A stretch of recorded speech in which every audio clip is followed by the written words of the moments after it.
میری طرف توجہ کتنی زیادہ ہے. اللہ بڑا مہربان ہے، بڑا کریم ہے، بڑا رحیم ہے، لیکن وہ کہتا ہے میری توجہ تو کرانا اپنی جانب. تو آ تو صحیح نا مسجد میں، میری توجہ کرانا.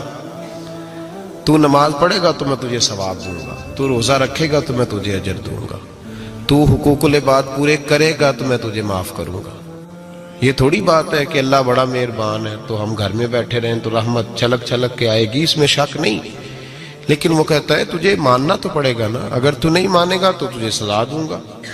ایک تو وارث والے بنے، لاوارث نہ بنے. اور دوسرا یہ خیال کریں کہ اگر میرا کوئی وارث ہے، میرے اگر کوئی آقا ہیں، تو میں نے کس حد تک ان کی توجہ اپنی جانب کرائی ہے. اعلیٰ حضرت فرماتے ہیں کیسے آقاؤں کا بندہ ہوں رضا، بول بالے میری سرکاروں کے. نسبت بندے کو بچا دیتی ہے. جب کسی کا کوئی وارث ہوتا ہے تو لوگ کہتے ہیں ستّی خیرہ، میں کہتا ہوں اسے ساری خیر ہی ہوتی ہے. 7-8 نہیں، ساری خیر ہی ہوتی ہے. مجھے دشمنوں نہ چھیڑو، میرا ہے کوئی جہاں میں. جب کوئی وارث ہوتا ہے نا تو پھر انسان بچا رہتا ہے. بہت ساری چیزیں تو ویسے ہی وارثوں کے کھاتے میں چلی جاتی ہیں، ادھر آتی نہیں. بہت ساری چیزیں تو ویسے وارثوں کے کھاتے میں چلی جاتی ہیں. وارثوں کے کھاتے میں حضرت بابا بلے شاہ صاحب فرمایا کرتے تھے، بلے شاہ دیو جانے مینو اپنی توڑ نبھا لیندے. یاد رکھیں لاوارث اور بے وارث نہ بنے. جو بچہ باپ کے گھر کے اندر رہتا ہے، چھتری کے نیچے رہتا ہے، جو کہتا ہے میں ابا جی کے ساتھ ہوں، میں ادھر بیٹھا ہوں آپ کے ساتھ ہوں، باپ بھی خیال کرتا ہے. وہ کہتا ہے ٹھیک ہے میرا بیٹا ہے، اس کی ضرورتوں کا خیال کرتا ہے. جو بیٹا اپنے 4 برتن لے کے علیحدہ ہو جائے، ابا جی پتہ اسے کیا کہتے ہیں کماتے کھا موج کر. اب کماؤ اور کھاؤ، بات ختم ہو گئی. جب تک تو میری چھتری کے نیچے تھا، میری ذمہ داری میں تھا، اب موج کرو. اور بعض باپ ایسے بھی ہوتے ہیں جو کہتے ہیں بھئی وہ علیحدہ ہے، میرا اس کے سیاہ سفید سے کوئی تعلق، علیحدہ نہ ہو جائیں، کبھی بھی علیحدہ نہ ہو جائیں. جڑی بکری اجڑوں وچھڑی وہ بگیاڑا جوگی، علیحدہ نہ ہو جائیں، اندر رہیں، چھتری کے نیچے رہیں، ادھر ادھر دائیں بائیں نہ بھاگیں. قرآن مجید فرقان حمید کی سورہ انفال کی آیت نمبر 33. کفار مکہ نبی پاک صلی اللہ تعالی علیہ وسلم سے کہتے تھے کہ اگر ٹھیک ہے ہم نہیں مانتے معاذ اللہ، تو آپ اللہ سے کہیں ہم پہ پتھر نازل کریں، آپ کہیں اللہ سے عذاب نازل کریں، کہیں اللہ سے. نبی پاک صلی اللہ علیہ وسلم نے نہیں کہا، یہ حضور کی رحمت تھی. حضور نے کہا ہی نہیں کہ یا اللہ تو نازل فرما پتھر. کافر کہتے تھے کہیں اللہ سے پتھر نازل کرے، تو اللہ پاک نے سورہ انفال کی آیت نمبر 33 میں فرمایا محبوب وما کان اللہ لیعذبہم وانت فیہم. اللہ کا کام ہی نہیں انہیں عذاب دے، اللہ کا کام ہی نہیں. محبوب میری رحمت کو گوارا نہیں، کیسے عذاب دوں وانت فیہم، تو جو ان کے درمیان موجود ہے. محبوب جب تک تو مکے میں موجود ہے، مدینے میں موجود ہے، میں انہیں عذاب نہیں دوں گا. یہ مانگیں گے بھی تو میں انہیں عذاب، اللہ تو کافر کو عذاب نہیں دیتا مصطفیٰ کی برکت سے. اللہ تو کافر کو، بلکہ ایک نقطہ ہمارے مفسرین نے بیان کیا ہے. نبی پاک صلی اللہ علیہ وسلم طائف تشریف لے گئے تو حضور سید عالم صلی اللہ علیہ وسلم نے ان کو تبلیغ کی، انہوں نے جواب میں پتھر مارے، حضور کو لہو لہان کر دیا. حضور واپس تشریف لائے. حضرت زید بن حارثہ رضی اللہ تعالیٰ عنہ ساتھ تھے. کہتے ہیں جب واپس آئے تو اللہ پاک نے حضرت جبریل امین کو بھیجا، کہا میرے محبوب سے جا کے پوچھو کہ حبیب اگر تو کہتا ہے نا تو میں ان کو 2 پہاڑیوں کے بیچ رکھ کے مسل دیتا ہوں، 2 پہاڑیوں کے درمیان رکھ کے پیس دیتا ہوں، تباہ کر دیتا ہوں ساری بستی طائف کی. اگر تو کہتا ہے تو مسل دیتا ہوں ساری بستی، تو اگر کہتا ہے تو. حضور نے فرمایا نہیں یا اللہ، چلو یہ نہیں مانتے، ان کی آنے والی نسلیں ہی مان جائیں گی. یہ نہیں. اب ہمارے مفسرین نے یہاں ایک جملہ لکھا ہے، ہمارے بزرگ فرماتے ہیں جو رب کافر کو عذاب نہیں دیتا بغیر محبوب کے مشورے کے، کافر کو عذاب نہیں دیتا محبوب کے مشورے کے بغیر، تو مسلمانوں کو کیسے عذاب دے گا؟ جو کافر کو عذاب دینے سے پہلے نبی پاک سے مشورہ کرتا ہے، تو کہے تو دے دوں عذاب،